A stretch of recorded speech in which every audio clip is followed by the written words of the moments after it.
The scar running from Zelda Vincent's left temple to her jaw had been a gift from a runaway horse when she was 14, and her mother never let her forget that it had stolen any chance of marriage along with her beauty. The year was 1876, and in the dusty frontier town of Loveland, Colorado, where eligible bachelors outnumbered marriageable women 3-1, Zelda remained utterly alone at 22 years old, working dawn to dusk in her mother's boarding house while watching other girls half as capable walk down makeshift aisles in their Sunday best. "You will scrub those floors twice, Zelda," her mother Constance announced from the top of the stairs, her voice sharp as broken glass. "Mr. Henderson complained about dust on his boots, and we cannot afford to lose paying customers because you are lazy." Zelda pressed her lips together and dunked the brush back into the bucket. Her knees ached from 3 hours of scrubbing, her hands were raw, and the morning sun had barely cleared the mountains. She had been awake since 4, heating water, preparing breakfast for 8 boarders, washing dishes, and now this. But arguing with her mother only made things worse. "Yes, Mama," she said quietly. Constance descended the stairs in a rustle of dark skirts, her face pinched with perpetual dissatisfaction. She had been a beauty once, or so she claimed, before Zelda's father ran off to chase gold in California and left them with nothing but debts and shame. That had been 18 years ago, and Constance wore her bitterness like armor. "At least you are useful for something," Constance continued, pausing beside Zelda to inspect her work. "God knows no man will ever want you, not with that face, but you can work, and that is your purpose now. Stop dreaming of things that will never be yours." The words landed like stones in water, sending ripples through Zelda's chest. She had heard variations of this speech 1,000 times, but it never quite stopped hurting. She kept scrubbing, kept her eyes down, and waited for her mother to leave. When the front door finally closed behind Constance, headed to the general store for supplies, Zelda sat back on her heels and let out a long breath. Through the window, she could see the main street of Loveland coming to life. Cowboys riding in from nearby ranches, wagons rolling past, women in bonnets making their morning rounds.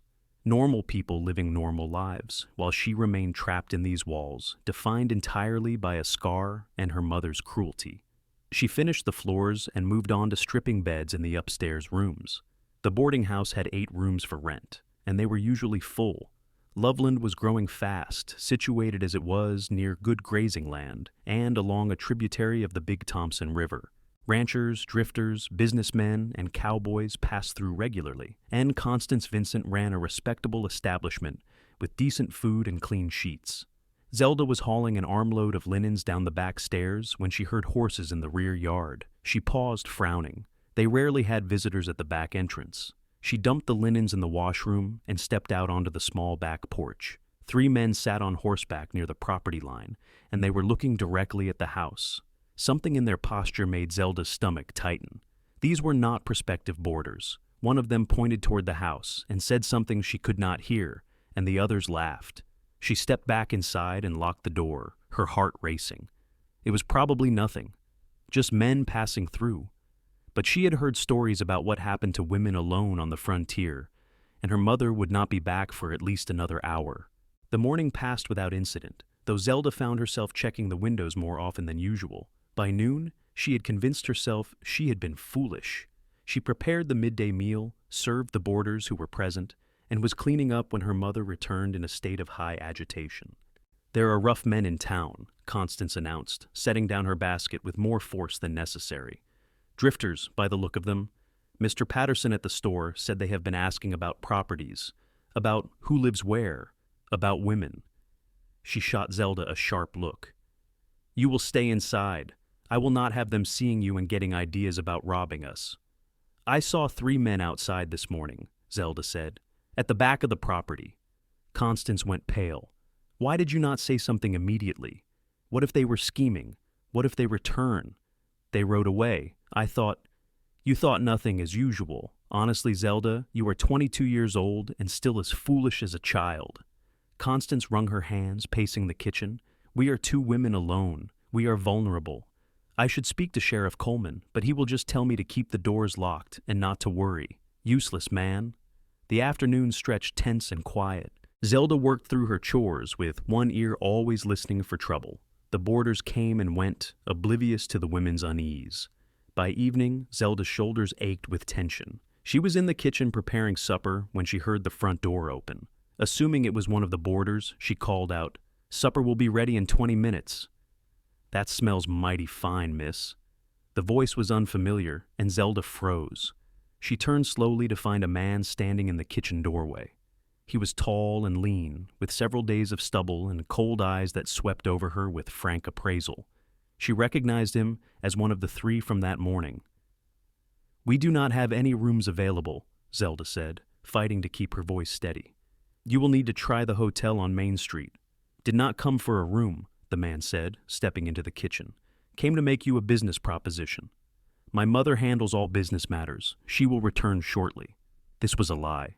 Constance was upstairs taking her afternoon rest and would not come down until supper was ready. "Your mother," the man repeated and smiled unpleasantly. "Right. See, we have been asking around town, and folks tell us this is a profitable little establishment, prime location, steady customers. My associates and we are interested in purchasing it." "It is not for sale." "Everything is for sale, miss. Question is just the price."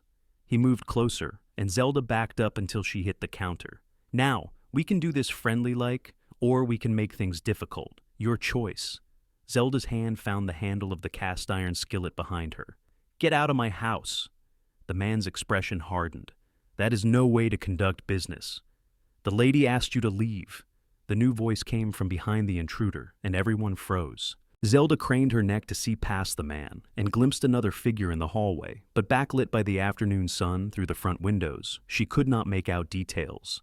The intruder turned slowly. "This does not concern you, friend. Private business discussion." Funny kind of discussion, where one party is cornered and holding a skillet for protection. The newcomer stepped forward into clearer view, and Zelda saw he was younger than the intruder, perhaps 25 or 26. With dark hair curling at his collar and steady gray eyes. He wore dusty range clothes and a gun belt, and he carried himself with the easy confidence of someone who knew how to use his weapon. "I think you should take your business elsewhere. I think you should mind your own affairs."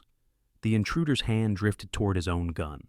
"I am minding them. I am a paying guest in this establishment, as of about 5 minutes ago. Rented the room at the top of the stairs from the lady who answered the door, which makes this my business." The younger man's voice remained calm, almost lazy, but there was steel underneath. "So I will ask one more time, politely. Leave." The moment stretched taut as a wire. Zelda held her breath. Then the intruder stepped back, raising his hands in mock surrender. "No need for trouble," he said. "Just trying to have a conversation. We will be back when things are more convenient." "I would not," the younger man said. The intruder left, his boots heavy on the floorboards. The front door slammed. Zelda let out a shaky breath and realized she was gripping the skillet hard enough to hurt. She set it down with trembling hands. "Thank you," she managed. "I do not know what would have happened if you had not—" "Are you hurt?" The young man crossed the kitchen in 2 strides, his eyes searching her face with concern. Then his gaze caught on her scar, and Zelda waited for the usual reaction, the flinch or the awkward look away. Instead, he just kept looking at her face as a whole, not fixating on the damaged part. "Did he touch you?" "No, you arrived in time." She smoothed her apron with shaking hands. "You said you rented a room? My mother did not mention—" Mrs. Vincent seemed distracted. "I knocked, she opened the door. I asked about a room, she pointed upstairs and told me 3rd door on the left. I paid her for a week in advance." He smiled slightly and it transformed his entire face from serious to handsome. "Name is Garrett Lancaster. I am passing through on my way to Wyoming, but I figured I could use a few days of rest and decent food." "Zelda Vincent," she said automatically, then caught herself. She never offered her name first. Most people in town knew her only as that scarred girl who works at the boarding house. She felt heat rise in her cheeks. "Miss Vincent," Garrett said, and something in the way he said it, respectful but warm, made her heart do a strange little skip. "I do not mean to alarm you, but that man will likely come back. Men like that do not give up easy. You might want to inform the sheriff." "The sheriff will not help. He will say we should hire protection or sell if we feel unsafe." Zelda wiped her hands on her apron, trying to compose herself. "But thank you, Mr. Lancaster. Truly, I should finish supper." "You are welcome to call me Garrett," he said. "And if those men return, you call for me. I am a light sleeper." After he left, Zelda stood in the kitchen trying to understand what had just happened. A stranger had defended her. More than that, he had looked at her like she was a person worth defending, not a ruined woman worth pitying. The unfamiliar feeling in her chest took a moment to identify. Hope. Supper was a quiet affair. Constance presided over the dining room table with her usual rigid propriety, and the boarders ate efficiently and dispersed to their rooms or evening activities. Garrett sat at the far end, politely quiet, and did not mention the incident in the kitchen. Zelda served and cleared plates, invisible as always, but she felt his eyes on her several times and had to concentrate to keep her hands steady. After the dishes were washed and the kitchen cleaned for the night, Zelda finally escaped to her small room at the very back of the house. It was barely larger than a closet, with space for a narrow bed, a small dresser, and little else. But it was hers, the only space in the world that belonged to her alone. She sat on the edge of the bed and let herself shake. The fear she had pushed down all evening rose up, and she wrapped her arms around herself, breathing slowly until it passed. She kept seeing those cold eyes, that unpleasant smile. She kept imagining what might have happened if Garrett Lancaster had not walked in exactly when he did. Sleep was a long time coming. The next morning, Zelda woke to the sound of men's voices in the yard. She dressed quickly and hurried to the kitchen window, her stomach sinking. The 3 men from yesterday were back, this time with 2 others, and they were not bothering with pretense. They stood in full view of the house, just beyond the property line, talking and gesturing toward the building. Constance appeared in the doorway, her face white. "This is harassment. We must do something." "I will go to the sheriff," Zelda said. "No, you will stay here. I will go." Constance grabbed her shawl. "Lock all the doors behind me. Let no one in except the boarders and only ones you recognize." After her mother left, Zelda locked the doors and tried to focus on her work. She prepared breakfast with shaking hands, but the boarders noticed nothing amiss. They ate, thanked her, and left for their various jobs around town. Only Garrett remained, nursing a cup of coffee at the table. "They are back," he said quietly. "I know." "Your mother went for the sheriff?" "Yes." Zelda began clearing plates, needing something to do with her hands. "Not that it will matter. They have not actually done anything illegal yet. They are just standing there. It is intimidation, trying to scare you into selling." Garrett stood and carried his cup to the kitchen, setting it gently beside the wash basin. "How much land comes with this property?" "1.5 acres. Why?" "Just thinking. Property this size, this location, it is worth a fair sum. Those men likely want to buy it cheap and resell for profit. Or they have some other scheme in mind." He leaned against the counter, his arms crossed, studying her. "Can I ask you something?" Zelda's hands stilled in the dishwater. "I suppose. Why do you let your mother talk to you the way she does?" The question was so unexpected, so direct, that Zelda could only stare. "I do not. What do you mean?" "Last night at supper, she ordered you around like a servant, criticized everything you did, even though the food was excellent and the service impeccable." His gray eyes were serious. "You are her daughter, not her slave." Heat flooded Zelda's face. "You do not understand. She has sacrificed everything to keep us afloat after my father left. This boarding house is all we have. You owe her respect, sure, but she owes you the same."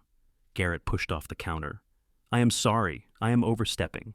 I have a bad habit of saying what I think without considering whether folks want to hear it."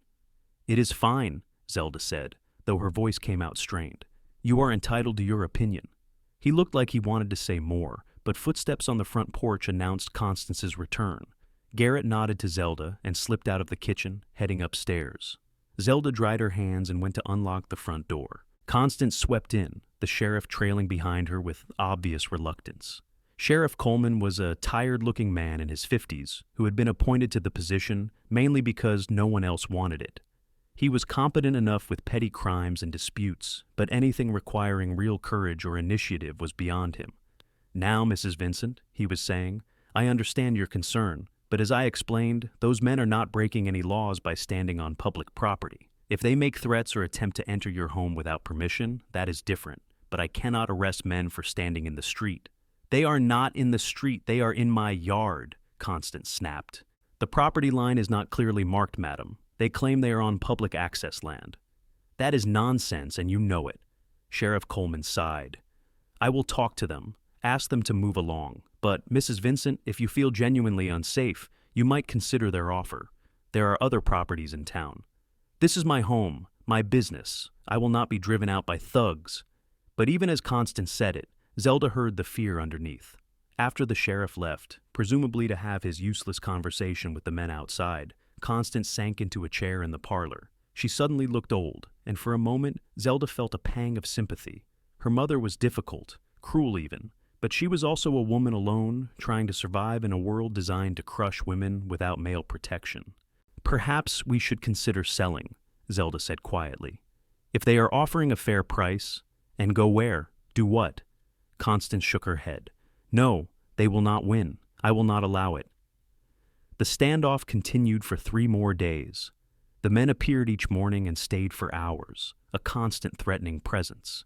They made no overt moves, but their message was clear. The boarders began to notice and ask questions. 2 decided not to renew their rooms, citing trouble and bad atmosphere.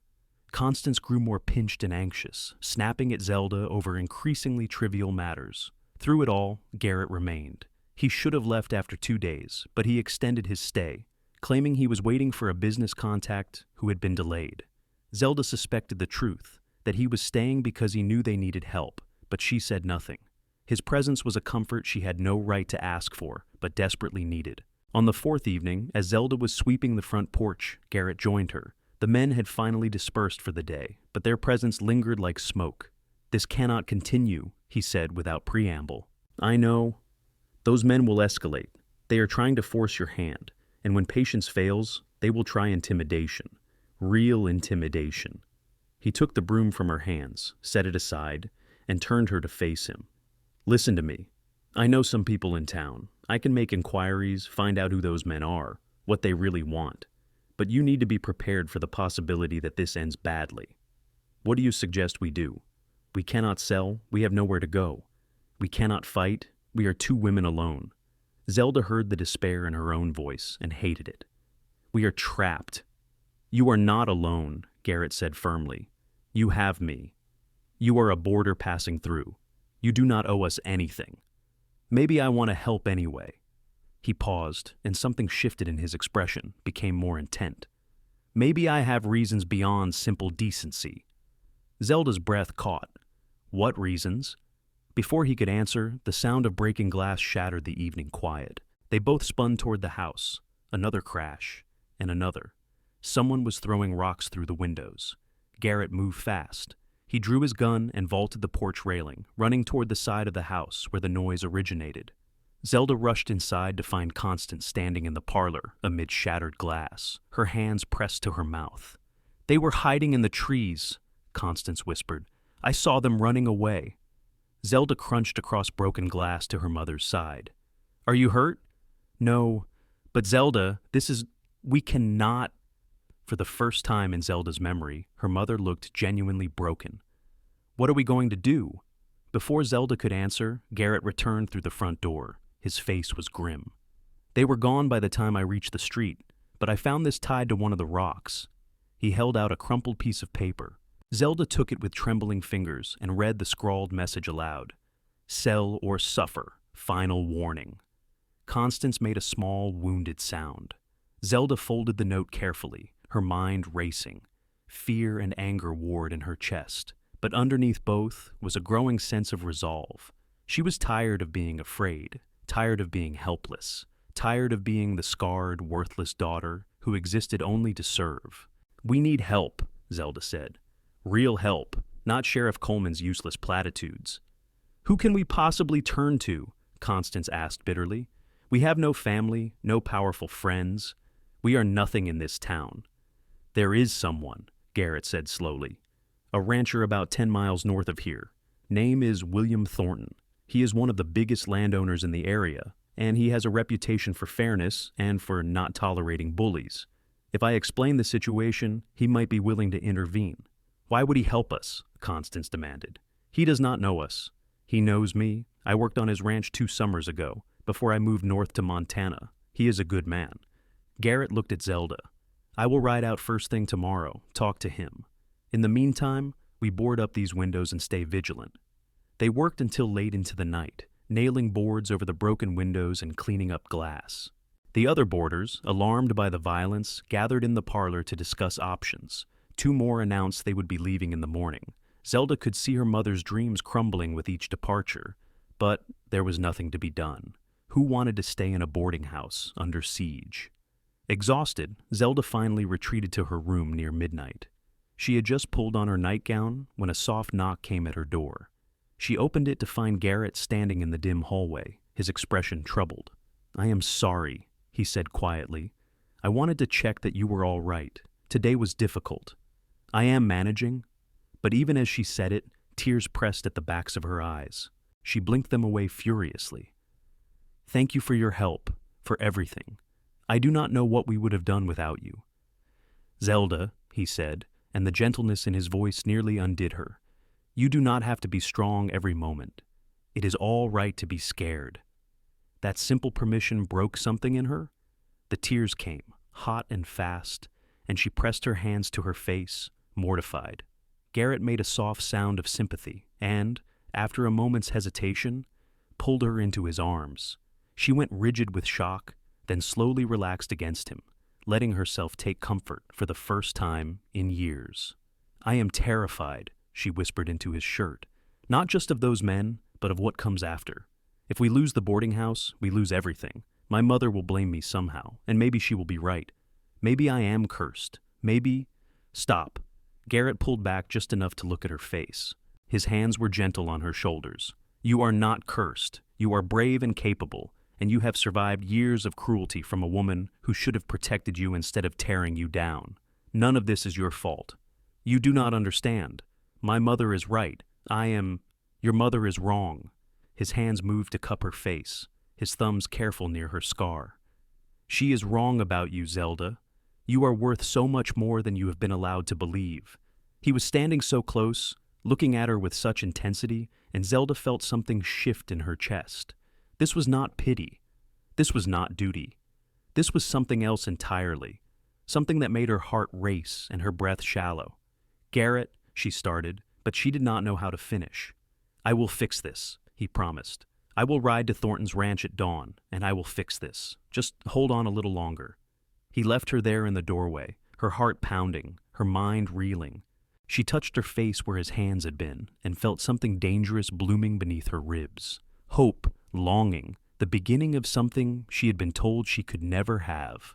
Morning came too soon. Zelda woke to find Garrett already gone, his horse missing from the small stable out back. She went through her morning routine mechanically, her thoughts elsewhere. What was he saying to William Thornton right now? Would the rancher help, or would he dismiss their troubles as none of his concern? The men arrived mid-morning, earlier than usual, and this time they did not bother staying at a distance. They walked right up to the front porch, bold as brass. Zelda watched from the window as the leader, the same man who had cornered her in the kitchen, hammered on the door. "Mrs. Vincent, we need to talk business." Constance appeared beside Zelda, pale but composed. "Do not open it." "Mrs. Vincent, we know you are in there. Maybe we should hear what they have to say," Zelda said, though her stomach churned at the thought. "Maybe we can negotiate, buy ourselves time until Garrett returns. That boy has no authority to help us. We are fools to depend on him." But Constance moved toward the door anyway, straightening her spine. "Stay behind me." She opened the door just wide enough to speak through the gap. "State your business and leave." "Our business is simple, madam. We want this property. We are prepared to offer you $300 cash today for the house and land." The leader smiled his unpleasant smile. "That is more than fair. This property is worth at least $1,000, Constance said coldly. "Your offer is insulting." "Well now, that is the original offer, but you have made us work for it, with your stubbornness and your complaints to the sheriff. So, the price has gone down. $300, and you leave today. Otherwise—" He let the threat hang. "Otherwise what?" Constance demanded.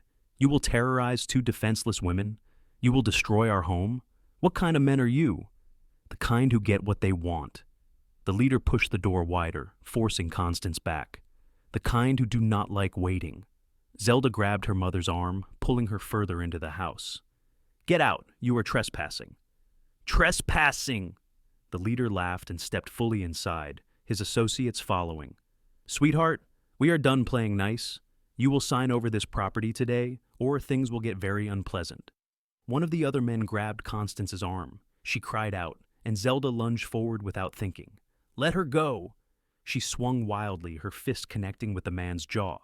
It hurt her more than it hurt him, but he released Constance in surprise. Then his expression darkened, and Zelda knew she had made a terrible mistake. "You little—" The front door slammed open with such force it cracked against the wall. Garrett stood in the doorway, and he was not alone. Behind him were at least a dozen men, all armed, all looking grim and ready for trouble. And at the front, a tall, silver-haired man in his 50s who radiated authority. "I believe the ladies asked you to leave," the silver-haired man said, his voice quiet but carrying unmistakable command. "I suggest you do so, now." The leader of the thugs went rigid. "This is private property, Thornton, private business." "I am making it my business, Hayes. You and your boys have been terrorizing these women for a week. That ends today." William Thornton stepped into the house, and his men fanned out behind him. "You have two choices. Leave peacefully, or my ranch hands will escort you out. And I promise you, they are not feeling particularly gentle." For a long moment, no one moved. Then Hayes spat on the floor and jerked his head toward the door. "This is not over." "Oh, it is," Thornton said. "You set foot on this property again, and I will have you arrested for trespassing and harassment. I have already spoken to Sheriff Coleman, and he understands the situation now. Try me." Hayes and his men left, their boots heavy with anger. Garrett watched until they were gone, then turned to Zelda and Constance. "Are you hurt?" "No," Constance said shakily. "Thanks to you. And Mr. Thornton, I presume." "William Thornton, madam." The rancher removed his hat. "I apologize that it took this long to help. Young Garrett here explained the situation, and I brought some of my men to make sure those vultures understand you are under protection now." "We cannot possibly repay you," Constance said. "No repayment necessary. I do not abide bullies, and I do not stand by while women are threatened." Thornton glanced at Garrett. "Besides, Garrett spoke highly of you both. Any friend of his has my support." Two of the ranch hands stayed behind as guards, taking up position outside the house. Thornton promised to keep men on the property for as long as necessary, until Hayes and his associates left town entirely. Then he and the rest of his men departed, leaving Zelda and Constance alone with Garrett. Constance sat down heavily in the parlor, her hands shaking. "I do not understand. Why would you do this for us? You are a stranger." Garrett looked uncomfortable. "I did not like seeing you being terrorized. It was not right."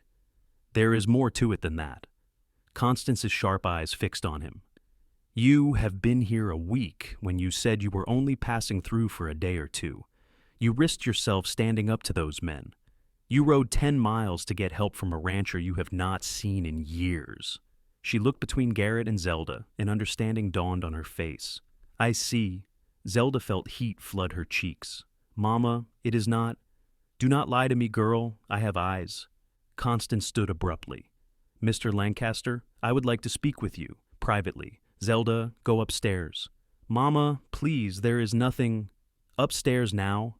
Zelda fled, her face burning. She went to her room and pressed her ear to the door, but she could not hear anything from the parlor. What was her mother saying to Garrett? Was she driving him away, telling him that her ruined daughter was not worthy of his attention?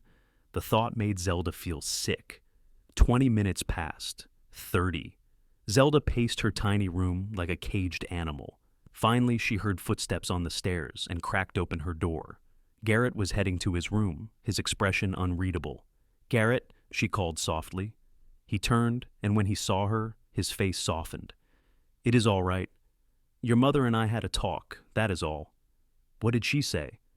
"That is between her and me for now, but Zelda—" He walked closer, stopping just outside her door.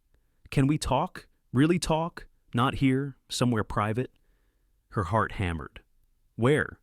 "There is a grove of cottonwoods down by the river, about half a mile east. Meet me there in an hour?" She nodded, not trusting her voice. The hour crawled past.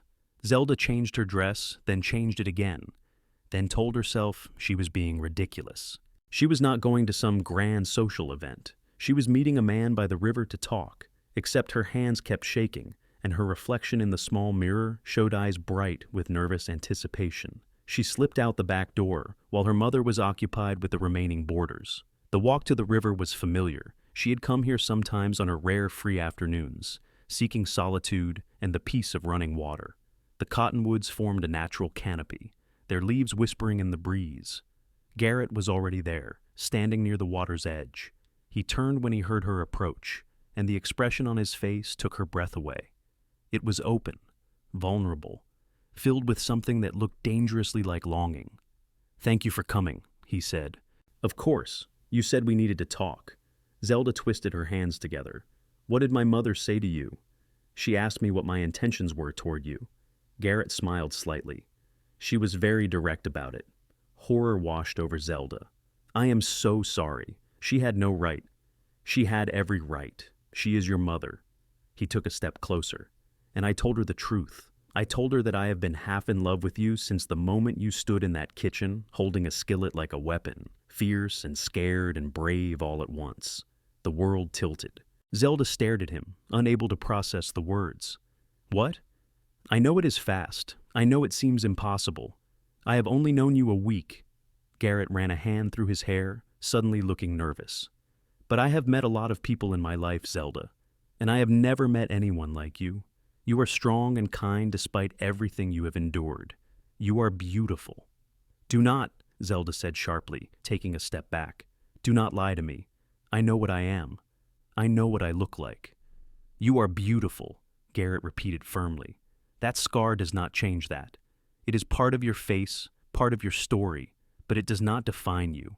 And anyone who cannot see past it to the extraordinary woman underneath is a fool." Tears burned in Zelda's eyes.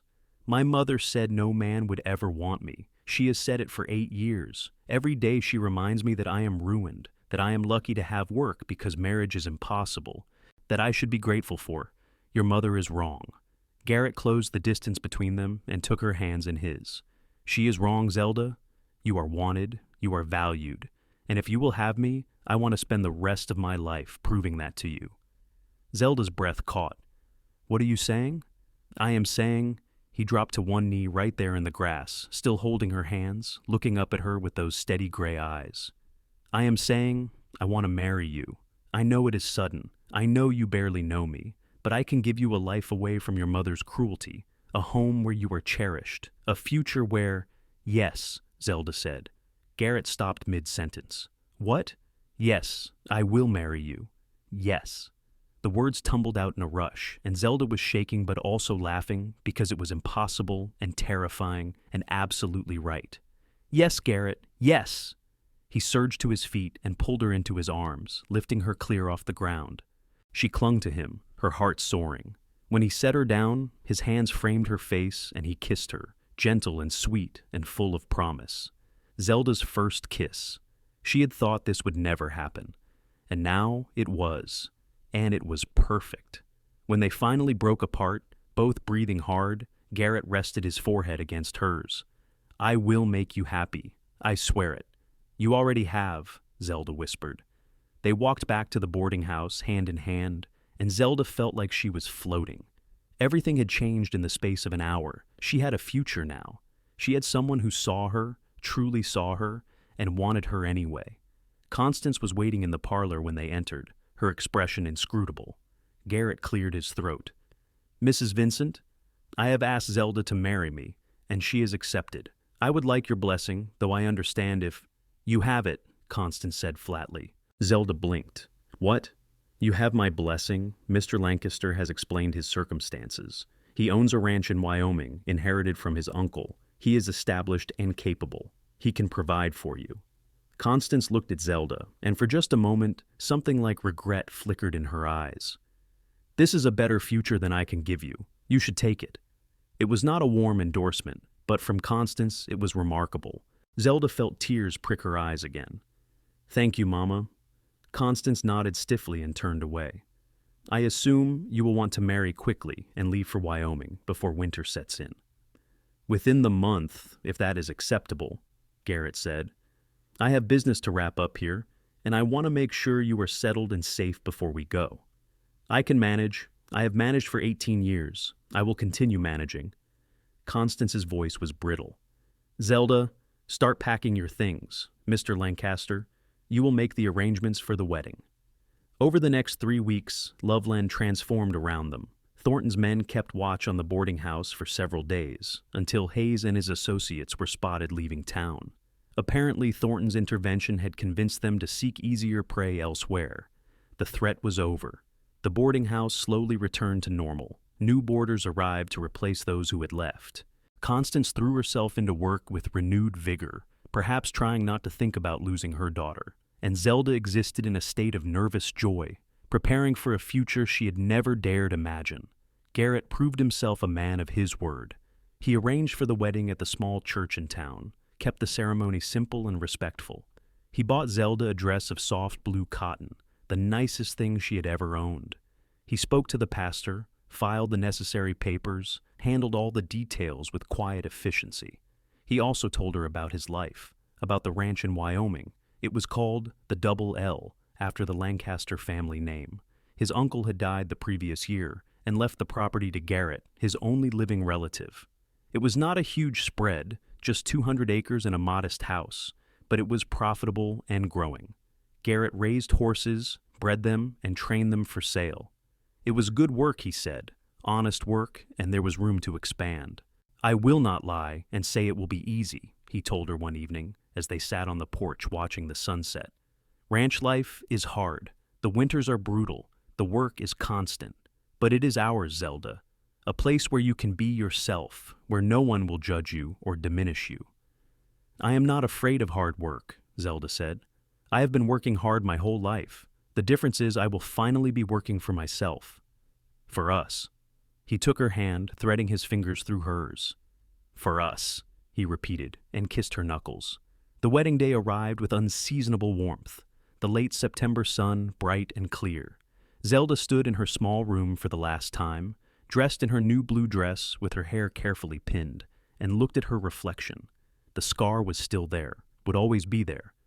But for the first time in 8 years, when she looked at her face, she did not see something ruined. She saw a woman who had survived, a woman who was loved.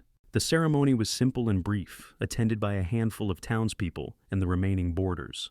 Constance sat in the front pew, her face composed but her hands gripping a handkerchief so tightly her knuckles were white. When the pastor pronounced them man and wife, and Garrett kissed Zelda in front of everyone, Constance closed her eyes briefly. Afterward, there was a small reception at the boarding house. Someone had baked a cake, someone else brought whiskey. People offered congratulations and well wishes, and Zelda smiled until her face ached. But all she could think about was the wagon waiting outside, packed with her few possessions, ready to carry her away to a new life. As evening fell, Garrett indicated it was time to leave. They wanted to make it to a way station 15 miles north before full dark. Zelda hugged the boarders she had come to know, accepted their kind words, and then turned to her mother. Constance stood in the kitchen, the place where Zelda had spent so many hours in service, and for a long moment, they just looked at each other. "I am sorry," Constance said abruptly, "for what I said, about no man wanting you. I was wrong." Zelda's throat tightened. "Mama, I was bitter about your father, about my own life, and I took it out on you. That was wrong." Constance's voice was stiff, the words clearly difficult. "You deserved better from me." It was not a complete apology, not a full accounting of years of cruelty, but it was something. It was a crack in the armor, a tiny acknowledgement of harm done. Zelda stepped forward and hugged her mother, feeling the older woman stiffen and then, slowly, relax into the embrace. "Be happy," Constance whispered. "Please, Zelda, be happy." "I will," Zelda promised.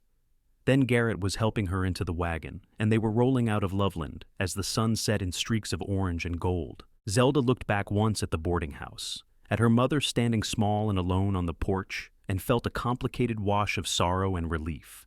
She was leaving everything she had ever known, but she was also leaving behind the version of herself that had been beaten down and dismissed. She was going to be someone new. The journey to Wyoming took a week. They traveled north through Colorado and into the vast open territory, stopping at way stations and small towns along the way. Garrett proved to be easy company, always considerate of her comfort, patient with her nervousness. At night, They took separate rooms when available, respecting the newness of their marriage. But they talked for hours, learning each other's stories and dreams. Garrett told her about growing up on a ranch in Montana, about learning to ride before he could properly walk, about the uncle who had taken him in when his parents died of fever. He told her about the years of drifting, working different ranches, learning the trade, before finally settling in Wyoming. He told her about his dreams of building the Double L into something substantial, a legacy. Zelda told him about her childhood before the accident, when her father was still around and her mother smiled occasionally. She told him about the horse that had spooked and kicked her, about the months of pain and healing, about the slow realization that her face would never look the same. She told him about the cruelty that followed, both casual and deliberate, the way people looked away or stared, the whispers about poor, ruined Zelda Vincent. "I thought I would die alone," she admitted one night as they sat by a campfire under stars so bright they seemed unreal. "I thought I would spend my whole life in that boarding house, growing old and bitter like my mother, never knowing anything else." "You are never going to be alone again," Garrett said firmly, "and you are never going to be treated as less than you are, not while I'm alive. I promise you that, Zelda." She believed him. They crossed into Wyoming on a crisp October morning, the landscape opening up into rolling plains and distant mountains. Garrett pointed out landmarks, told her the names of creeks and ridges, and Zelda drank it all in. This was her home now, this vast, beautiful, intimidating territory. The Double L Ranch came into view just before noon. It was more modest than Zelda had imagined, but also somehow more welcoming. The house was a low wooden structure with a wide porch, surrounded by corrals and outbuildings. Horses grazed in the near pasture, their coats gleaming in the sun. Smoke rose from the chimney, suggesting someone was already there. "That would be Thomas," Garrett explained as he guided the wagon up the long drive. "Thomas Red Cloud. He is Arapaho, and he has been helping me run the place for the past year. Good man, excellent with horses. You will like him." A tall man with long dark hair emerged from the barn as they approached. He raised a hand in greeting, his weathered face breaking into a smile when he saw Garrett. They clasped forearms in the way of old friends, and then Garrett turned to help Zelda down from the wagon. "Thomas, this is my wife, Zelda. Zelda, Thomas Red Cloud." Thomas nodded respectfully. "Welcome to the Double L, Mrs. Lancaster. It is good to have a woman's presence here again.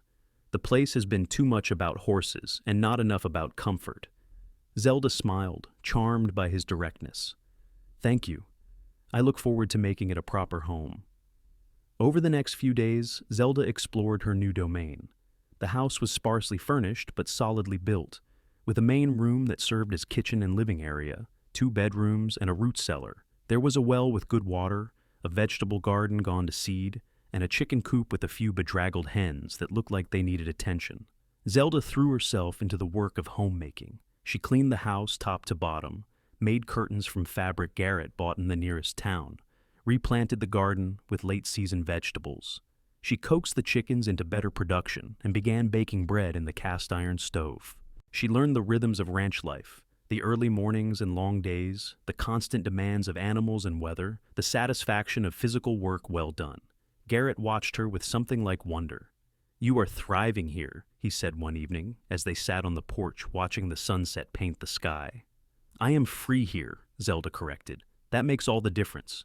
Their marriage deepened slowly, carefully. Garrett never pushed, never demanded. He let Zelda set the pace, and she loved him for it. The first time they truly came together as husband and wife, a month after arriving at the ranch, it was gentle and sweet, and nothing like the frightening stories Zelda had heard. Garrett made her feel cherished, and afterward, she lay in his arms and understood finally what it meant to be truly wanted. Winter came hard and fast to Wyoming. By November, snow blanketed the ranch and temperatures plummeted. Zelda learned to bundle in layers, to break ice on water troughs, to keep the fires burning day and night. It was brutal work, but she did not mind. She and Garrett worked side by side, and Thomas proved himself invaluable, his knowledge of the land and weather keeping them all safe. On Christmas Eve, snowed in and isolated from the rest of the world, Garrett gave Zelda a gift. A small wooden box he had carved himself, with her initials on the lid. Inside was a letter. "Read it later," he said, suddenly shy. "When you are alone." That night, after Garrett fell asleep, Zelda lit a candle and opened the letter. The handwriting was careful, clearly labored over. Zelda, I am not good with words on paper, but I want you to know what you mean to me. You are the bravest person I have ever met. You survived cruelty that would have broken most people, and you came through it with your kindness intact. You make this house a home. You make my life have meaning beyond work and survival. I love you more than I knew it was possible to love another person. Thank you for choosing me. Thank you for taking a chance on a cowboy with more dreams than sense. I will spend the rest of my life earning your trust and making you happy. Yours always, Garrett. Zelda pressed the letter to her chest and cried, but they were good tears, healing tears. She had found her place. She had found her person. Spring came late but spectacular, the snow melting to reveal new grass and wildflowers.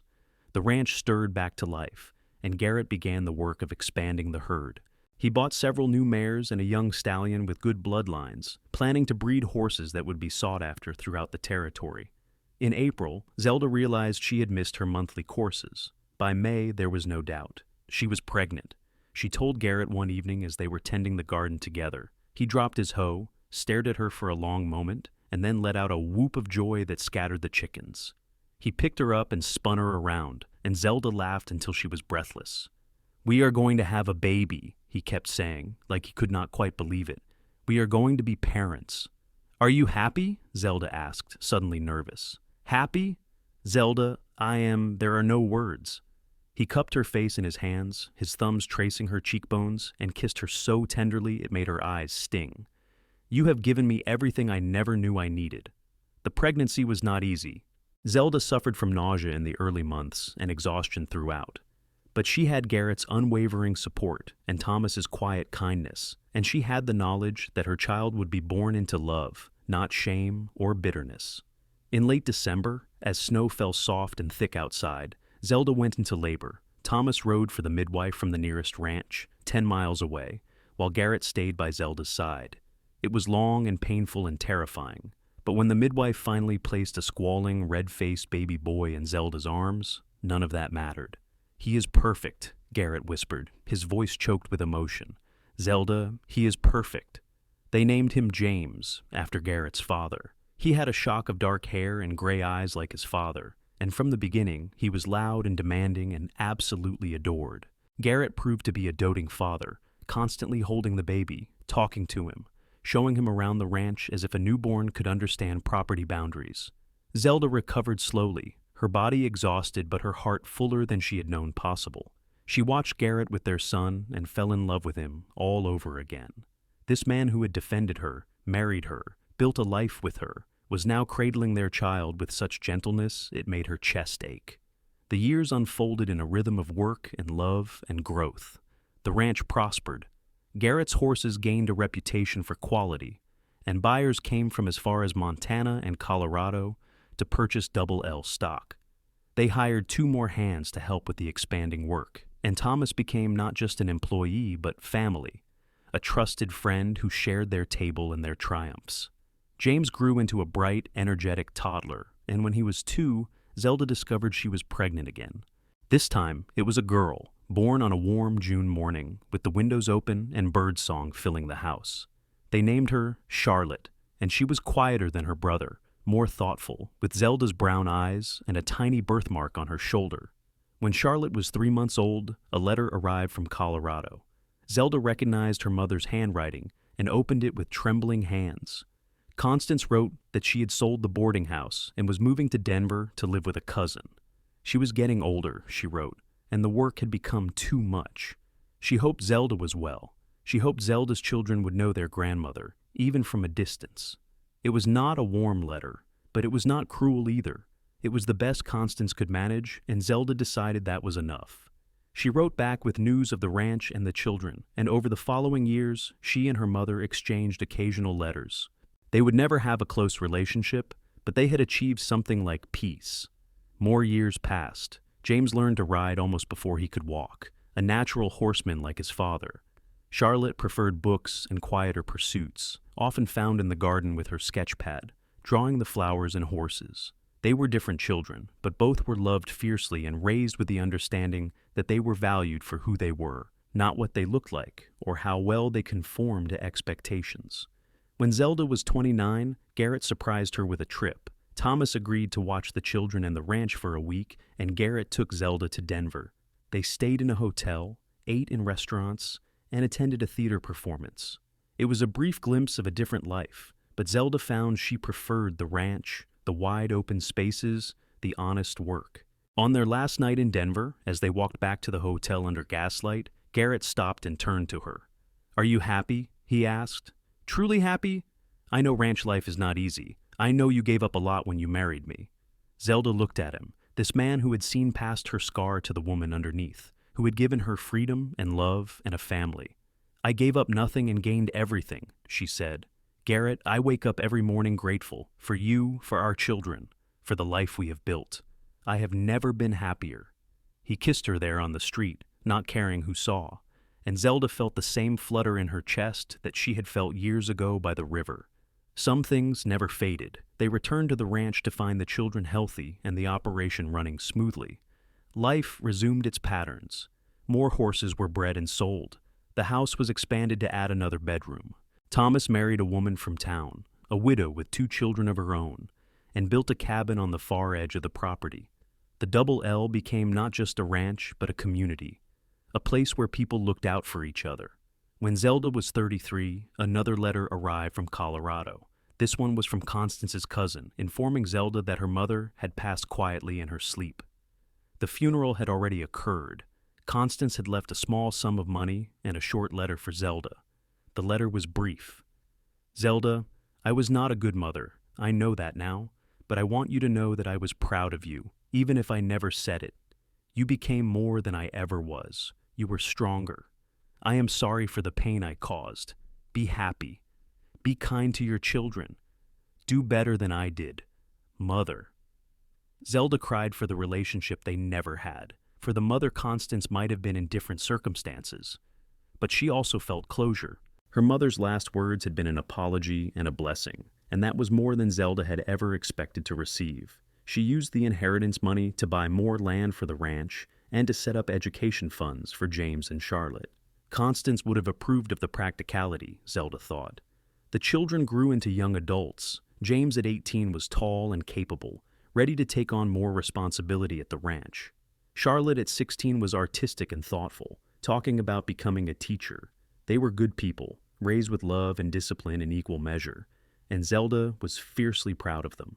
One evening, as Zelda and Garrett sat on the porch watching the sunset, a familiar ritual after more than 20 years of marriage, James approached leading a young mare. "Papa, I want to try breeding Starlight next season. I think she has the temperament and conformation to produce excellent foals." Garrett studied the horse, then nodded. "All right, but you will be responsible for her through the pregnancy and birth. This will be good experience for you." James grinned and led the mare back to the barn. Garrett watched him go with satisfaction. "He is going to run this place one day," Garrett said. "He has the skill and the passion for it." "And Charlotte?" Zelda asked. "Charlotte will do whatever makes her happy, teaching or art, or something we have not imagined yet. She has your strength, Zelda. She will forge her own path." Zelda leaned against her husband's shoulder, comfortable in the weight of shared years. "Do you remember the day we met? You walked into that kitchen like you owned the place, and you stood up to those awful men. I remember thinking you were the bravest woman I had ever seen, holding that skillet like you were ready to brain someone with it." Garrett laughed softly. "I remember knowing, right in that moment, that you were someone special, someone worth knowing. And then you proposed before I even finished telling you all the reasons you should not want me. You were going to give me that speech your mother had drilled into you, about being ruined and unwanted. I could see it in your eyes." He tilted her face up to look at him. "I could not let you say it, could not let you believe it for even one more moment. So I interrupted with the truth." "The truth? That you were wanted, that you were valuable, that I would be honored if you would take a chance on me." He kissed her forehead, her cheek, and then her lips, still tender after all these years. "Best decision I ever made, asking you to marry me." "Best decision I ever made, saying yes," Zelda countered. They sat in companionable silence as the stars emerged one by one. From the barn came the sound of James talking to the horses, his voice carrying in the quiet evening air. From the house came Charlotte's laughter at something she was reading, the sounds of family, of home, of a life well lived. Zelda thought back to that scared young woman in Loveland, told daily that she was worthless, that her face had stolen her future. She wished she could go back and tell that girl what was coming. Tell her that the scar did not matter, that real love looked deeper, that there was a cowboy riding toward her who would see her true value. But that girl was gone now, transformed by time and love and hard work into someone new. Someone who knew her own worth. Someone who had built a good life from nothing but determination and the grace of finding the right partner. "What are you thinking about?" Garrett asked. "How far we have come. How much has changed." Zelda squeezed his hand. "How grateful I am." "We have a good life," Garrett agreed. "Not always easy, but good, solid, built on truth and hard work." "And love," Zelda added. "Built on love." "Always love," Garrett confirmed. More years passed in steady progression.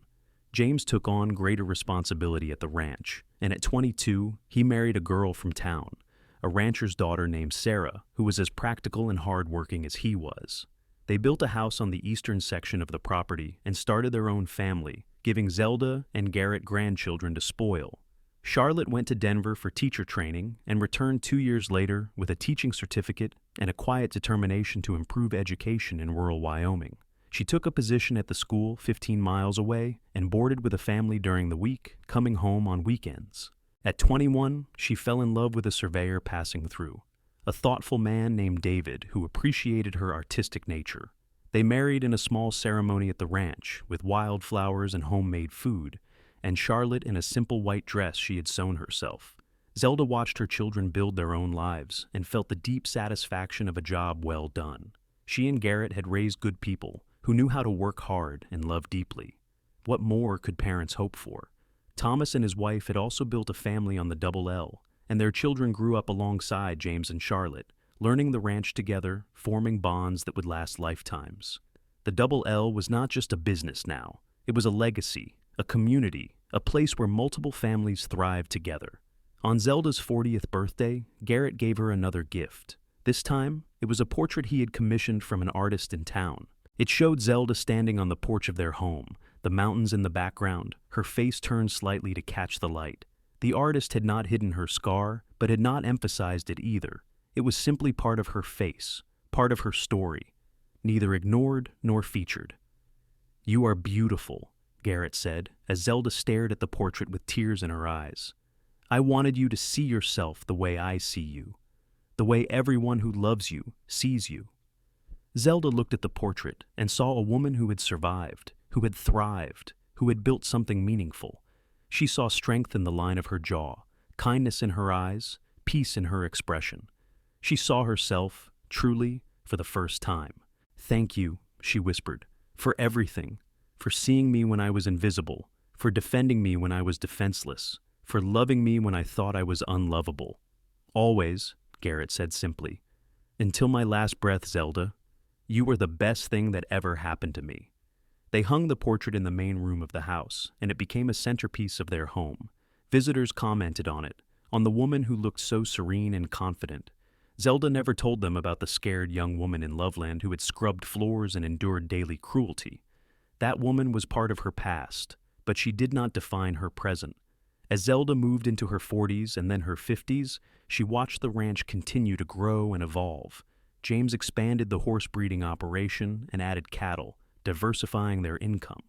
Charlotte's school became known as one of the best in the territory, and she was sought after for teacher training. The grandchildren multiplied, filling the ranch with laughter and energy.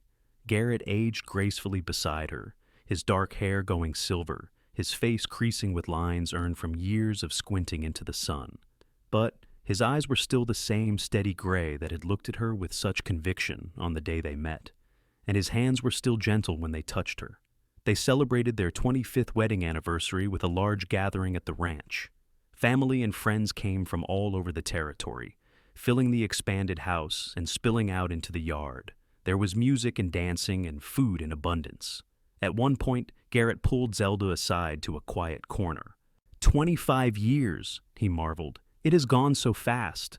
"And yet, it feels like I have always known you," Zelda said. "Like my life before you was just preparation." "I remember being terrified," Garrett admitted. "That day by the river when I proposed. I thought you would say no. I thought I was moving too fast, asking too much, but I could not help myself. I saw you, and I knew. Knew what? That you were mine, that we were meant to find each other. He pulled her into a dance even though there was no music in their quiet corner. That I would never meet anyone else who could make me feel the way you do. Zelda rested her head against his chest, listening to the steady beat of his heart. I love you, Garrett Lancaster. I have loved you since the moment you stood up for me in that kitchen. I will love you until the day I die. And I love you, Zelda Lancaster. You made me whole. They swayed together in the gathering dusk. Two people who had found each other against the odds and built something beautiful. Around them, their family celebrated, the fruit of their love and labor. The Double L Ranch thrived, a testament to hard work and dedication. And at the center of it all was the love between a scarred woman who had been told she was worthless and a cowboy who had known better. The years continued their steady march. Garrett and Zelda grew old together, their bodies aging, but their love constant. They watched their grandchildren grow and start families of their own. They saw the ranch pass into James's capable hands while they transitioned into advisory roles, offering wisdom earned from decades of experience. On their 50th wedding anniversary, the entire extended family gathered again. The celebration was even larger this time, with 4 generations present. Garrett and Zelda sat in places of honor, their hands clasped, watching the chaos of family with deep contentment. Their oldest grandson, also named Garrett, stood to make a toast. He was 25 now, tall and serious, preparing to take on more responsibility at the ranch. "To my grandparents," he said, raising his glass. "You built all of this. Not just the ranch, though that is impressive enough. You built a family. You showed us what it means to love someone through all circumstances, to work hard for what matters, to never give up. You showed us that our value is not in what we look like or where we come from, but in how we treat others and what we build with our lives. Thank you for being the foundation we all stand on." Everyone raised their glasses and cheered. Zelda felt tears slide down her face, and Garrett squeezed her hand. "We did all right," he murmured into her ear. "We did better than all right," Zelda corrected. "We did extraordinarily well." That night, after the guests had dispersed to various homes and bunkhouses, Zelda and Garrett sat on their porch one more time. It was a warm summer night, and the stars were magnificent overhead. "Do you remember what you told me that first night I cried in your arms?" Zelda asked. "You said I did not have to be strong every moment, that it was all right to be scared." "I remember. No one had ever given me permission to be weak before. Everyone expected me to just endure, to accept whatever came. But you saw me as a whole person, with feelings that mattered." She turned to look at him, this man who had changed her life. "You saved me, Garrett, in every way a person can be saved." "We saved each other," Garrett corrected gently. "I was drifting before I met you. I had property and work, but no purpose. You gave me purpose. You gave me a reason to build something lasting." They sat in peaceful silence, comfortable in the way only people who have spent a lifetime together can be. Around them, the ranch settled into nighttime rhythms. The horses in the pasture, the soft lowing of cattle in the distance, the rustle of wind through the cottonwoods they had planted decades ago. "If you could go back," Garrett said suddenly, "back to that day in the kitchen when that man cornered you, would you change anything?" Zelda considered the question seriously. "No," she said finally, "because everything that happened, good and bad, led me here, to you, to this life, and I would not trade this for anything. Not even for a different face, one without scars? Especially not that. This scar is part of my story. It is part of what made me who I am, and I like who I am now." She touched the old wound, feeling the familiar ridge of tissue. "I used to hate it. I thought it defined me as damaged, but now I see it differently. It is proof that I survived, that I healed, that I am stronger than what tried to break me." Garrett kissed her temple, his lips gentle against her scar. "You are the strongest person I know." They remained on the porch until the moon rose high, talking about everything and nothing, remembering the past and anticipating the future. When they finally went inside, they walked hand in hand, two old people who had been young together and weathered every storm as a team. Garrett lived to see his 75th birthday, still active and engaged with the ranch despite his age. But that winter, he caught pneumonia, and his body, worn from years of hard labor, could not fight it off. He died peacefully in his sleep, with Zelda at his side and their family surrounding him. Zelda grieved deeply. She had known this day would come eventually, but knowing did not ease the pain. The man who had been her partner for more than 50 years was gone, and the world felt colder without him, but she did not break. She had learned long ago that she was made of stronger stuff than anyone had believed. She mourned, she cried, she let her family support her. And then she did what she had always done. She kept going. She lived for another 8 years after Garrett's death, watching the Double L continue to thrive under James's leadership and eventually his sons. She saw her great-grandchildren born and start to grow. She told stories about the old days, about Loveland and boarding houses and cowboys who proposed by rivers. She made sure the next generations knew their history, understood what had been sacrificed and built to give them their present. On a warm spring morning, just after her 81st birthday, Zelda passed away in her sleep. She had been sitting on the porch the evening before, watching the sunset, and those who found her said she looked peaceful, as if she had simply decided it was time to join Garrett. At her funeral, the church in town was packed to capacity. 4 generations of family attended, along with friends and neighbors from across the territory. They remembered a woman who had overcome cruelty and found joy. A woman who had built a legacy not just of property and wealth, but of love and kindness. A woman who had proved that what we look like matters far less than who we are. Her oldest granddaughter read from a journal Zelda had kept. "I was told no man would ever want me. I believed it for years. But then a cowboy walked into my life and saw past the surface to the woman underneath. He proposed before I could even finish listing my flaws because he knew the truth. I was not my worst day. I was not my scar. I was a person of value, worthy of love and respect. He gave me a life beyond my dreams, but more importantly, he gave me myself. He showed me who I could be when I was no longer defined by other people's cruelty. That is the greatest gift anyone ever gave me. And I spent 50 years trying to give him that same gift in return, showing him every day how much he was loved and valued. We built a life together, and it was beautiful." The service ended, and they buried Zelda beside Garrett on a hill overlooking the ranch they had built together. 2 simple headstones marked their resting place with their names and dates in a single line. Together, always. The Double L Ranch continued for generations after, run by their descendants who carried forward the values Garrett and Zelda had instilled. The portrait still hung in the main house, now a historical artifact, showing a woman with a scarred face and peaceful eyes. New family members heard the story of their ancestors, the cowboy who had defended a stranger and the woman who had been brave enough to accept his love. It became a family legend, the kind of story told to children to teach them about courage and kindness and looking past surfaces. The kind of story that reminded everyone that our worst moments do not define us, that healing is possible, and that sometimes love shows up exactly when we need it most. In the end, Zelda Vincent Lancaster had proved her mother wrong in every possible way. She had been wanted, she had been loved. She had built a family and a legacy that would last long after she was gone.